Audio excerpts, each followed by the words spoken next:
Hello বন্ধুরা, তোমরা সবাই কেমন আছো? আশা করি তোমরা ভালো আছো। নতুন একটা ব্লগে তোমাদের অনেক অনেক স্বাগত জানাই। তো বন্ধুরা, আজ সকাল সকাল বেরিয়ে পড়েছি। আজ শ্রাবণ মাসের প্রথম সপ্তাহে তারকেশ্বর যাওয়ার উদ্দেশ্যে আমি যাচ্ছি, ভাই যাচ্ছে, তোমাদের দাদা ভাই যাচ্ছে। ভাই বাইকে করে এসেছি, আমরা বাইকটা ভাই পিসিতে বাড়ি রাখতে গেছে, তাই দাঁড়িয়েছিলাম। এসে তো দেখি হেলাবাত্তলার লাইন কি এইদিকে। এত সকালবেলা ভাবলাম যে তাড়াতাড়ি অটো পেয়ে যাব, কিন্তু অটোর জন্য লাইন দিয়ে দাঁড়াতে হচ্ছে। যা হোক করে একটা অটো আসলো, পুরো আধা ঘন্টা দাঁড়িয়ে থাকার পর একটা অটো আসলো। আসতে আবার 5 জন করে নিয়ে আমরা চলে আসলাম।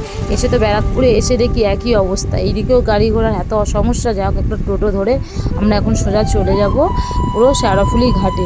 তা ভিড়, প্রচণ্ড ভিড় আজকে রাস্তাঘাটে। মানে শ্রাবণ মাসের প্রথম সপ্তাহ তো সবাই যাচ্ছে বাবার মাথা জল ঢালতে। এসে এইদিকে দেখো, আমি এখন টিকিট কাউন্টারের কাছে যাচ্ছি। শেওড়াফুলি ঘাটে চলে এসেছি, শেওড়াফুলি এপারে এসে এখন লাইন দিয়ে দাঁড়িয়ে আছি। তারপর দেখো টিকিট কাটা হয়ে গেছে। এসে কটা রিলসও বানিয়ে নিয়েছি সকাল সকাল। লঞ্চটা চলে আসলো। আর দেখো কত সুন্দর ভিউ লাগছে। দেখো বন্ধুরা, গঙ্গার পাড়টা খুব সুন্দর লাগছে। এসেই সবার আগে অনেকেই দোকান দিয়েছে, কিন্তু এই মাসিমাটা সবাই ঢুকতেই বলছে মা এখান থেকে নাও। তো এদিকে ভাই আর তোমাদের দাদাভাই দেখতে হচ্ছে, দেখছে মানে কোনটা নিলে সুবিধা। আমি তা বলছি একটু ছোটো দেখে নাও, মানে কি নিলে ভালো, বেশি বড় হলে একটু অসুবিধা হয়ে যাবে। তাই ছোটো দেখে একটা নিল। দেখো কত সুন্দরভাবে কাকুটা আমাদের বেঁধে দিয়েছে, কি সুন্দর লাগছে, কি কিউট কিউট ঘটগুলো। তারপর দেখো আমাদের গঙ্গা স্নান করা হয়ে গেছে। ভেবেছিলাম যে একটু গঙ্গা স্নানে ভিডিও করব, কিন্তু এখানে এমনভাবে সবাই স্নান করছে তো সেগুলো কোনো ভিডিও তুলতে পারলাম না। তারপর স্নান করে আমরা সোজা এখন বেরিয়ে পড়েছি স্টেশনের দিকে যাওয়ার উদ্দেশ্যে। কিন্তু যে দিক থেকে এসেছি আমরা সেই দিকে উল্টো রাস্তায়, সেটা ভুলভাল রাস্তায় আমরা চলে গেছি। তা ফাইনালি আমরা এখন ট্রেনে উঠে পড়েছি। ভেবেছিলাম প্রচুর ভিড় হবে, কিন্তু সেই ভিড় হয়নি। তো দেখো বন্ধুরা, ভিড় হয়নি তো রাস্তার দিকে তাকিয়ে দেখো, আমি তো দেখে পুরো অবাক হয়ে গেছি। এই প্রথমবার আমি তারকেশ্বর আসছি, এত মানুষ এত কষ্ট করে হেঁটে হেঁটে আসছে, আমি দেখে তো পুরো অবাক। মানুষদের কি বলবো, আমার চোখে থেকে জল চলে এসছে।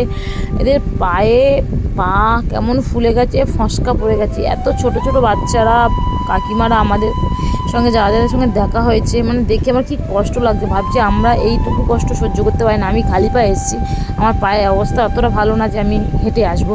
তাই দেখে আমরা তারকেশ্বর স্টেশনে নেমে গিয়ে দেখো কত সুন্দর মানে ব্যারিকেড করে দিয়েছে, মন্দিরে যাওয়ার রাস্তাটাও করে দিয়েছে।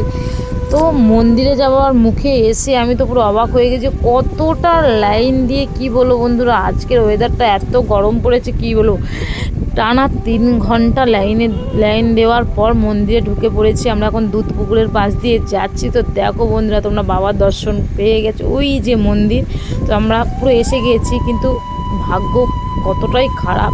এত কষ্ট করে আসলাম, বাবা মাথা জল ঢালতেই পারলাম না। মানে পুরো সিস্টেমটাই বাজে। মানে যা হোক তোমাকে মানে টিকিট কেটে টাকা পয়সা দিয়ে পুরো বাজে রকম সিস্টেম। তারপর এইদিকে দেখো আমরা যা ঢেলে ট্রেন ধরে, সেই পরিমাণে ভিড় হয়েছে, ট্রেন ধরে আমরা চলে আসলাম। আর আজ এত গরম, এত দৌড়ে দৌড়ে যাচ্ছে লঞ্চটা ধরার জন্য, যে কি বিপদে পড়ে গিয়েছিলাম বন্ধুরা, কি বলবো। পায়ের অবস্থা প্রচুর পরিমাণে খারাপ হয়ে গেছে, সেই পরিমাণে গরম পড়েছে। এমন দেখে আমার চোখ মুখ দেখে বুঝতে পারছো কতটা আমার কষ্ট হচ্ছে পায়ে। মানে এমন রোদ পড়েছে, লঞ্চের ওখানে যে জেটি ঘাটার যে লোহার পাতিগুলো প্রচুর গরম হয়ে গেছিলো। আমার পা দিতে আমার 2 জায়গা ফসকা পড়ে গেছে, এত কষ্ট হয়েছে, শরীরটা পুরো ক্লান্ত হয়ে পড়েছে। তো বন্ধুরা, আজকে ভিডিওটা কেমন হয়েছে প্লিজ কমেন্ট করে বলো। যদি ভালো লেগে থাকে লাইক কমেন্ট শেয়ার সাবস্ক্রাইব করে দিও। Tata, bye bye.